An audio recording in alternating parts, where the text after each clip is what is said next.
नमस्कार, लोकमित्र न्यूजमध्ये आपलं स्वागत आहे। बातमी आहे माजी मंत्री सुरेश धस यांची घेतलेली प्रतिक्रिया। सविस्तर वृत्त असं आहे की आष्टी मतदारसंघ 231 आज दिनांक 20 नोव्हेंबर 2024 बुधवार रोजी सकाळी 7 वाजल्यापासून मतदान शांततेत होत आहे। या मतदान शांततेत पार पडावं यासाठी आणि परिस्थिती जाणून घेण्यासाठी उमेदवार दौरा करत आहेत। यावेळी लोकमित्र न्यूज 24 चे प्रतिनिधी दयानंद सोनावणे यांनी माहितीचे उमेदवार सुरेश धस यांच्या घेतलेली प्रतिक्रिया।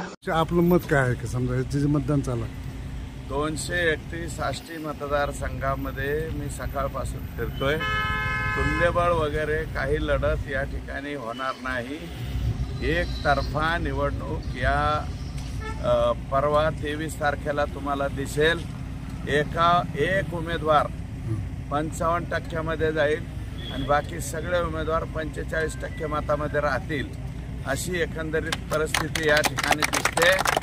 आणि हे जे लोक म्हणजे म्हणतात तुल्यबळ वगैरे 5 वर्ष 10 वर्ष लोकांच्या पुढे जाऊन न जाता डायरेक्ट हे लोक निवडणुकीला उभे राहिलेले, यांची जागा मतदार राजा आष्टी मतदारसंघातला दाखवील, 3ही तालुक्यातला दाखवील।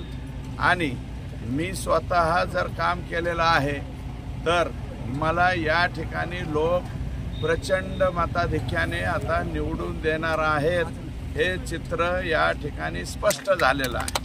थँक्यू।